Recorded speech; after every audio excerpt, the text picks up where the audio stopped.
Welcome back, everyone. It's here. And today I've got some r/BestOf for you all. As per usual, I'll be reading you the posts, giving you my opinions, and I hope you do the same down in the comments below. And without further ado, let's jump right into it. Am I the asshole for deliberately misunderstanding my child's father? This post was originally collected by Lucy Aria Rose. The original OP is Careless Hornet 4343, posted to r/Am I the Asshole April 13th, 2024. So I had a baby some weeks ago with my partner, to whom I'm not married. We've been together for a while, and I've given many compromises in this relationship. While discussing my baby's name, we had a few disagreements on names, but ultimately decided on a name we both liked well enough. The surname was a sticking point. He wanted the baby to have his name alone. I offered to hyphenate because logistically, it's easier for the baby to have both of our names. He's been drinking the red pill Kool-Aid recently. A large bone of contention in this relationship, and went off about how it's tradition and the right thing to do, and his right as a man to have the baby have his surname. He told me I'd be emasculating him and may as well be a single parent if I won't grant him this one little ask. My word is final, baby's having one surname. This was late in my pregnancy, and I didn't have it in it to fight, so I told him that I understood what he was saying. Fast forward to 3 weeks ago when our baby's birth certificate came. He blew a gasket when he saw that I'd given the baby my surname. He rehashed the conversation above, saying I agreed to giving the baby his surname. This is where I might be the asshole. I did nothing of the sort. I told him I understood him, which I did, but I never said I agreed with him. I actually caught that monkey's paw statement. I told him there was no way I was doing all of the work of making a baby for him to stick his name on it. When we brought up tradition, I told him it's also traditional for him to marry me before having a baby, but he was happy to ignore that. I told him it was traditional for him to be the provider, but I do that too, and I pointed out other holes in his logic. I told him trying to bully me into submission with his red pill bullshit when I was exhausted from pregnancy didn't work. He should have known better than to expect me to not share a surname with my child. He said the baby should only have one surname. They do! So why is he mad? He went crying to his brothers and mother, all traditionalists and misogynists. And now they're all up in arms. Am I the asshole? Edit to add, there seems to be some confusion. We're not married or engaged. I don't believe in it. And he's never seen the point of bringing the state into your relationship. So we agreed to never marry. He's on the birth certificate as the father. Baby just has my last name, but father is listed. Thanks for your feedback. I'll be asking him to come for a talk so I can plainly address the issues you guys have helped me see. Thank you for that. Relevant comments. Commenter, not the asshole. You told the truth and nothing more. If I read your post correctly, you agreed the baby would have one surname. You didn't agree to which one. So, why are you still with this guy? He doesn't respect you. He doesn't provide for you and the baby. Please don't say because you need him or love him. Editor's note, this was a longer comment, but I included the parts OP responded to. OP, I am reconsidering the relationship. The truth is, he wasn't always like this. He fell on hard times and, unfortunately, chose to cope with that in an unhealthy way. At his core, I believe he is of good. But I need to have a frank conversation about the ideologies he's been leaning into and the harm it's causing in our relationship. To another commenter asking why she's with him, I hate that I sound like every enabler, and perhaps I need to do some introspection to see if that's what I've become, but he wasn't always like this. Life's been hard for him lately, and his coping strategies have led us here. I need to have a frank chat with him about how it's affecting us. Commenter, was he not there when you were filling out the forms? Cause that's pretty telling too. Side-eye emoji. Not the asshole. What to name the baby is definitely a valid consideration to have, but he wasn't having a conversation with you. He was trying to bulldoze you without compromise. OP responds, I registered the baby on my own. He was there for the birth and everything, but his paternity leave was pretty short, so the admin of registering fell on me. Commenter, not the asshole, and please, do not relent and change the baby's name. I just had a baby in August and shit's tiring. Congrats on your new addition and my condolences you have to spend 18 years dealing with this family though. Opie responds, I am beyond in love with my tiny human. I hope you're doing well too with yours. Should this spell the end, I'm lucky to have my village and the means to minimize the suckiness of breakups. There's no world in which any child I birth will not share a surname with me. My compromise of a double-barreled surname stands. No other offer is on the table. Commenter. Info. Why are you still in contact with all those people that do nothing for you? Seems you would lose a lot of stress, anxiety, and financial hardships just cutting this person loose. OP responds, which people? Sorry, baby's dad and his family. He stormed out on Thursday night. Friday morning, his mother sent me a voice note berating me. I've since received messages from his family criticizing me for my decision, but no word from my partner. I have not responded to any of them, so it's one-way comms at the moment. OP's life. I'm very fortunate to be in a position where I don't need anything from him. I'm financially secure, I have a good job, and a good support system. I don't need his financial backing to raise this child. I've texted him, asking him to come home so we can talk. I'm thinking of having a mediator/neutral party there to avoid things getting out of hand. OP is voted not the asshole. Update post, May 17th, 2024. 1 month later.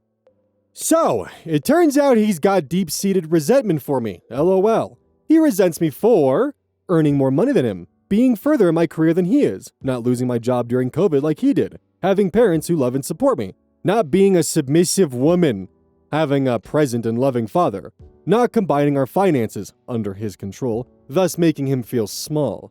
On the bright side, I'm 12 weeks postpartum already, 75 kilograms lighter. Editor's note, this has caused some confusion. OP is making a joke about losing the boyfriend. So when I last came here, I said I'd ask him to come home and discuss our future with baby, preferably in the presence of a neutral party. He left me on red for a few days, though I could see he was spying on us through the Ring doorbell and baby's monitor.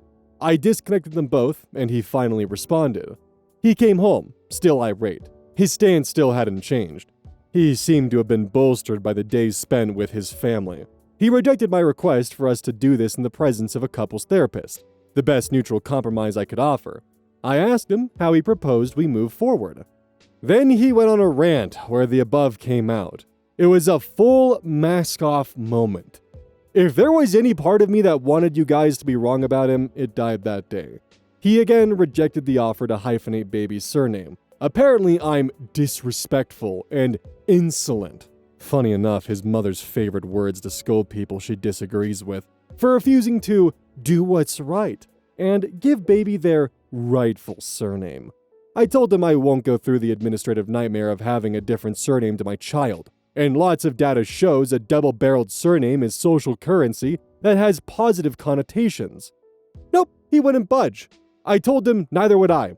Baby either has both our surnames or mine alone. He asked if this was a hill I wanted this relationship to die on, if I was prepared to throw half a decade down the drain over my silly little feminism.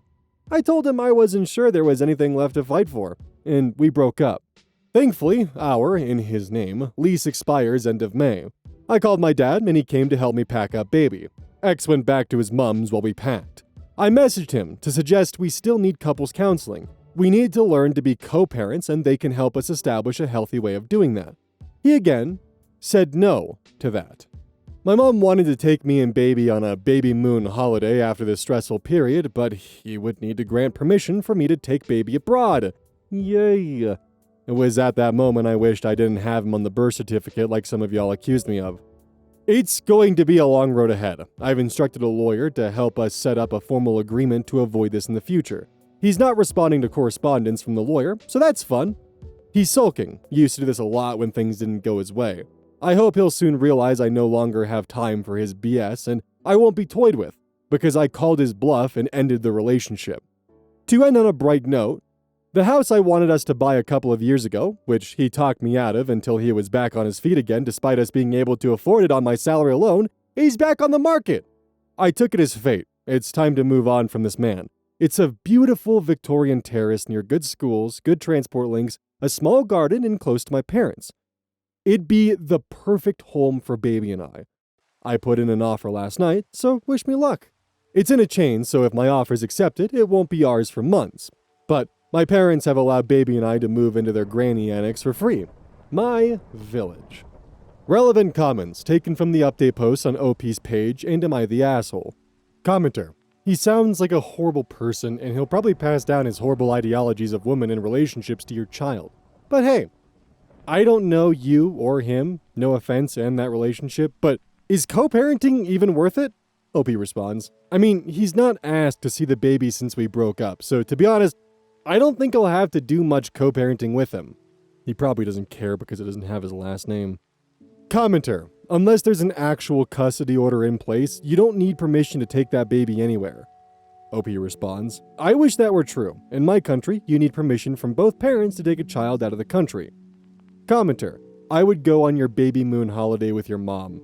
OP responds, definitely planning on it. I have 18 months of leave and I'd plan on doing a few trips. He's presented a bump, but I'm sure we'll overcome it and take baby to new places. New post, July 31st, 2024, 2.5 months later, 3.5 from the original post. Hi, this is really more of a method to help me process per my therapist's guidance rather than anything else. He's dead. He died a week after my last update. His funeral was last month, and it's been hell. He heard from a mutual friend that I'd put an offer in on the house and came to my parents where baby and I were staying in a drunken rage. It was late, after 10, and he was causing a ruckus and disturbing the neighbors. He wouldn't leave and kept hurling nasty things at me. How I was keeping his baby from him despite him making zero effort to see him after we separated. How I robbed him of his legacy. How I couldn't wait to be rid of him, and how much he hated me. He went from begging to pleading to cursing me out and trying to kick down my parents' door to crying. I opened a window and told him to leave or we'll call the police. He refused. So, we called them. He ran away. I'm still not sure on the details because his family won't tell me, but I gather he was trying to cross a busy road with the awareness of a drunk, angry man and got hit by a car. He died before the ambulance arrived. I found out when his mother called screaming down the phone, crying about how I'd killed him. She blames me. Even at his funeral, she made sure to tell people how I was to blame for her baby boy's untimely death. I know it's not my fault. Rationally and logically, I did not tell him to make the series of bad decisions that led to his death. But I still feel guilty. His mother tried to claim his life insurance that I paid for. She said he told her he'd change it for her to be the beneficiary. I don't know how far true it is, but I refused and told her the purpose was to help set baby up for life if one or both of us met an untimely death. So that's what it will do. She's threatened to sue me, but I don't know where that will lead. I'm exhausted, I'm tired, and I'm grieving, and I'm being told I have no right to mourn him. We got the house, but it won't be ready until late September. His mother tried to claim a share of that, too, even though her son made no contributions to it. They've made no efforts to see baby and refused to let me visit the funeral parlor with them to say goodbye to their dad. I'm drained. I was supposed to go back to work soon, but thankfully my employer is understanding. We've booked a trip out of country while we wait for the house's completion. I've become the target of a harassment campaign from my ex's family, who are calling me all sorts. I don't know why I'm sharing this here. Perhaps because I've deleted all my own social media accounts, but it's nice to be able to post somewhere where no one knows me, where no one will accost me in the streets or at work or at home to call me a murderer. Editor's note. Seen this come up a few times. OP says she has 18 months of maternity leave, but then, in the last update, said she was going back to work soon. Obviously that seems weird, but a few options. 1. As someone else pointed out, she could have taken maternity leave for several months before giving birth. 2. The timeline is a bit unclear as it is. I'm not sure at what point the birth certificate came in the mail after the baby was born, and how much leave she had had before it came. 3. Some people end up cutting their leave short for a multitude of reasons. I've had friends do that. Sometimes when your world is falling apart, even before he died, you need a sense of normalcy and structure. Maybe she needed that and wanted to go back to something of a routine. 4. As someone else pointed out, she may be able to use the leave at different times, not as one 18-month stretch. When I constantly rag on the red pill ideology or the Andrew Tates of the world and that kind of stuff, it's because of this. Because of what it can lead to. It promises young men an idealist world which died in the 1950s with unhappy housewives.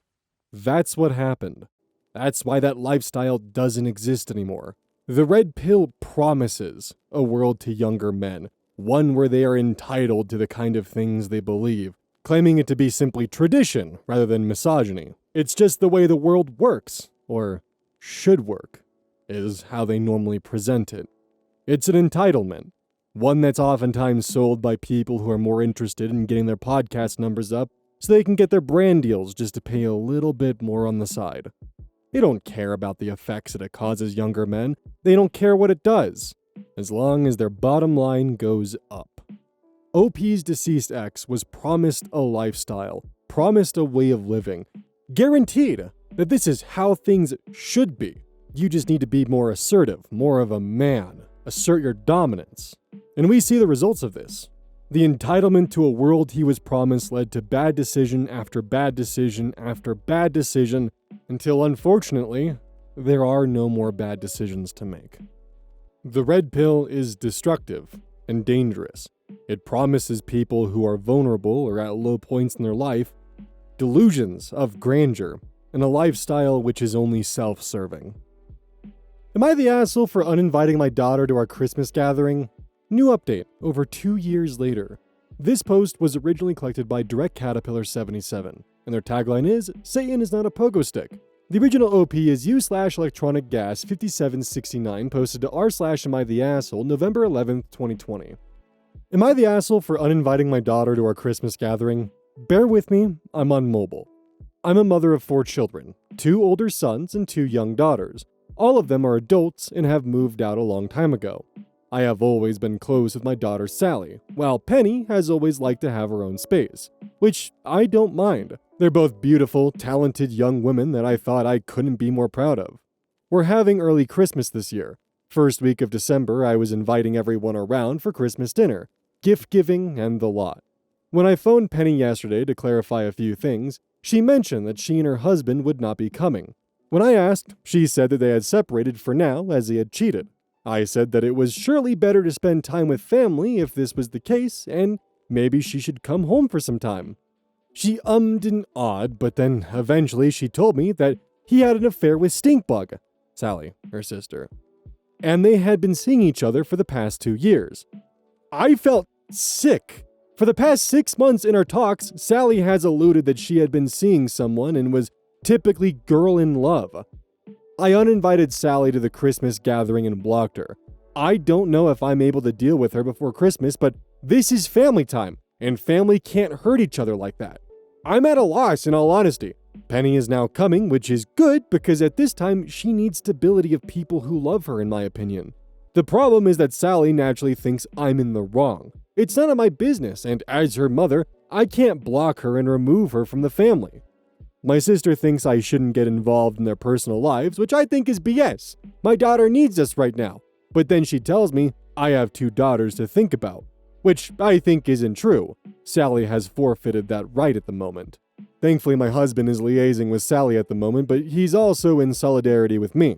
So, are we in the wrong for uninviting a daughter for Christmas? Edit, my husband showed me that this had gotten a lot of responses. Too many for us to answer them all, but we will be reading through them before bed. A small update.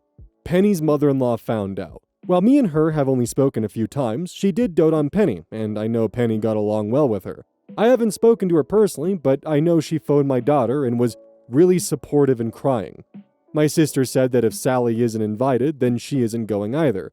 Which is fine by me.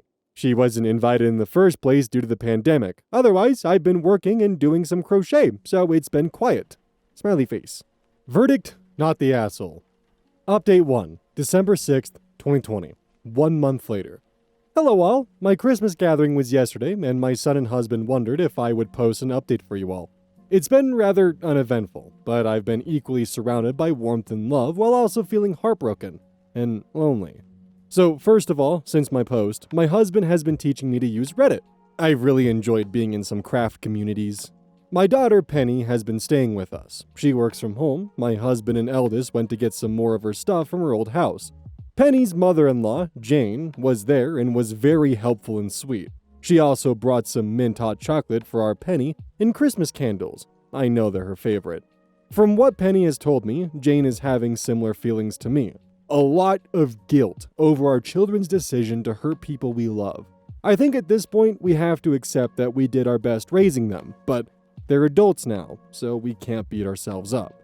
Penny and Jane are going to stay in touch. I think Jane truly does think of Penny as a daughter/friend.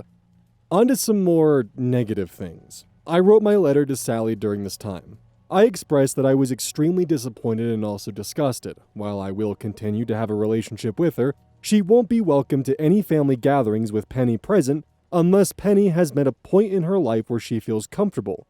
I told her what some of you had said, that not taking a side would be a side, and that she had, for all intents and purposes, already uninvited herself when she was cruel to her sister. Sally had apparently come up on Friday and knocked on the door. I was out shopping at the time, and my husband spoke to her. Apparently, Sally and Michael, my son-in-law, are going to continue their relationship. I will not support it in any way or form. She may be my daughter, but that man is not welcome. I am supporting Penny through the divorce, and if Sally ever expects money for the wedding or a house, then she's a very naive girl. My husband sent her away, after which Sally said we'd have to get over it someday. Otherwise, the Christmas gathering was lovely. It was strange not getting drunk and playing board games due to COVID, but still a pleasant time. My hip hurts from the cooking. But husband and Penny did the cleaning up, so who's the real winner? I hope you all have a wonderful day. Thank you very much for your kind words when I last spoke to you. Heart emoji. Edit, I know some of you are concerned about COVID, but please know that we live in a country with very few cases and we met within government guidelines. Update 2, October 30th, 2022. 2 years after the original post. Hello all, I hope this message finds you well. A lot has changed since I last spoke with you all, so I would like to update you because I'm finding things a bit difficult right now. First of all, Penny is doing well. She met someone new about a year ago, they're incredibly supportive and sweet, and they made such an effort in getting to know me and my husband. Penny was still living with me when she started seeing them, so I got to watch their relationship develop. And although Penny is a grown woman, I couldn't help but be reminded of when she was a child and having crushes.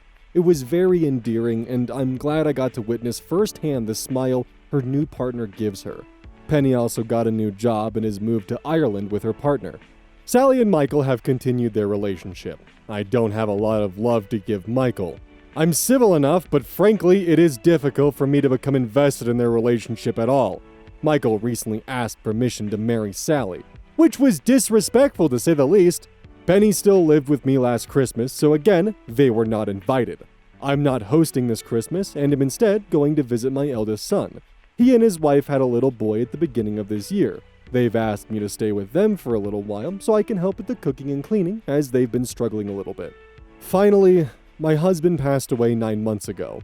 He fell while on a walk and hit his head, and was there for some hours before someone found him.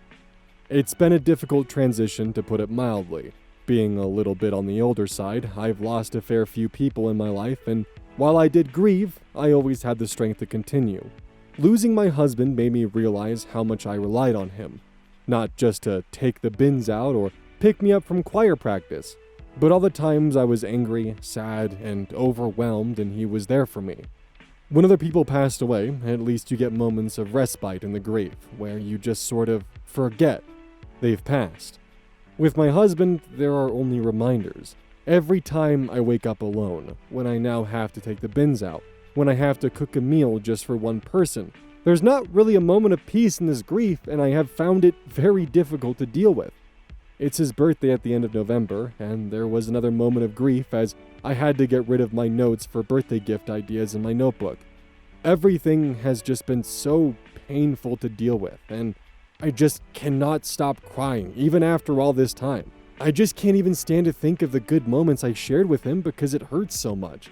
I know there's not a correct way to grieve or time limit, but I just feel like I've got to get up and start looking after myself for everyone around me. I really want to thank any of you that read this. It's been incredibly helpful just to be able to share my feelings a little bit. I hope you all have been doing well. Kind regards. New update. Update. March 17th, 2025, 2.5 years later. I wasn't quite sure how to respond to the messages I received after my last post. It seemed like a mighty task to reply to you all individually, so although I appreciate the well wishes, you'll have to settle for sharing the thank you message. So, thank you all for the advice and care you've shown since that one Christmas so many years ago. When my husband passed, I could not see another way to live my life. We had created and shared so much together, and I suppose I never imagined a life without him because I never wanted it. That being said, my husband, quite selfishly, died, and so after a year of stagnation, it was time to live a life without him. I've moved closer to my eldest son and wife to help raise my grandchildren. It was difficult at first, because although the children keep me busy and give me joy and purpose, I did sometimes wish to talk to someone my own age about my own interests, and not just Bluey. Serendipitously, I ran into an old friend of mine at the leisure center about a half a year ago, and she is also widowed. It feels like a light in my life has been switched back on. We reconnected almost instantly, and it's a blessing to have someone I can rely on again. We're living together, and she's pretty much considered co-grandmother. While I do still wake up alone, I now know that the kettle is already boiling downstairs. Penny is doing well. She's now moved to the Netherlands for work, and she and her partner are still together. They've just recently gone back home after visiting for the week. Sally is also doing well. I know for some that will be disappointing to hear, including myself sometimes. On one hand, as a mother, I'm glad she's happy. On the other hand, equally as a mother, I can't forgive her for hurting Penny. I also have some deeper resentments as my husband passed away while he was also hurting because of the decisions she had made. Sometimes it feels unfair to hold that against her. We still talk, and I still love her, but sometimes I feel like I'm going through the motions rather than caring for my daughter as I used to. It's also a really hard thing to talk about to other people. There's a lot of guilt and shame involved when sharing that sometimes I feel quite ambivalent towards my daughter. All in all, the last couple of years have been a bit eventful. I would give everything to turn back time, but I can't. And so I spend my time appreciating everything I still have. Once again, thank you all for your advice, care, and well wishes. The help I received was invaluable for navigating a difficult time in my life. Before I get to my thoughts, Gymnasium comments, my husband sent her away, after which Sally said we'd have to get over it someday. What pisses me off is seeing these kinds of things said by such people is that the unspoken part is, you have to get over it someday, so you might as well get over it now, because it's convenient for me. While also ignoring that what people need to get over it is time, distance, and actual fucking remorse and apologies from the person who wronged them. What does not work, has never worked, and will never work to help people get over it all, much less quicker, is telling them to just get over it. Dryadunath comments, also, fun tip, you don't actually have to get over fuck all. I very much understand OP's perspective and decisions, but the idea that anyone has to get over the shit people do is a fallacy.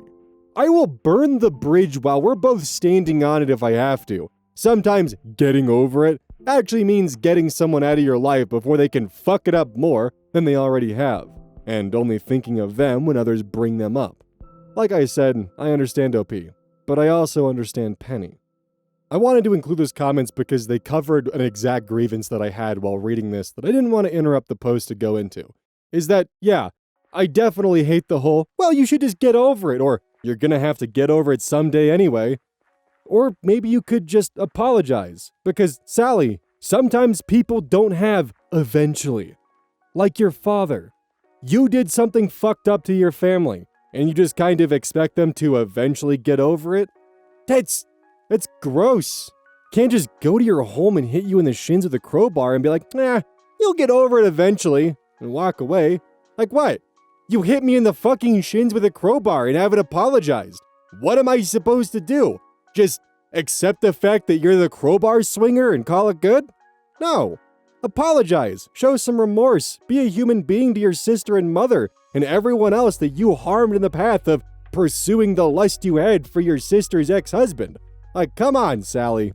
But additionally, I'm also kind of trying to distract myself from the very unfortunate turn this post took that I was not in the slightest expecting, and it hit a few personal fears of mine of losing the person you love the most early, as well as me just simply fucking dying and leaving behind the people I care about the most. Or, God, something happening to me and no one finds me until it's too late. It's just, I have a lot of fears attached to that, and this one hit like a little too close to home. I'm not gonna lie. So a lot of me reading the comments and going on a tangent about Sally was actually me just trying to, parse a lot of this information without getting into the depths of it. But here we are. getting into the depths of it, so yeah. Time for the unceremoniously poorly timed outro. Hey, welcome to the outro. Don't forget this whole thing is basically brought to you by GamerSupps. If you like caffeine, then I can't recommend GamerSupps enough. Use code Oz at checkout to support the channel. And I do actually use this product. It's replaced all other sources of caffeine for me because I feel good. It doesn't have any of that extra stuff that a pre-workout blend might have. It's with a couple of the extra things to make it so you don't crash as hard. It's good. I like it. Personally, if you really want a good flavor, try the Soda Pressing Pear or even the Dragon Fruit Punch. Those two are my personal favorites right now.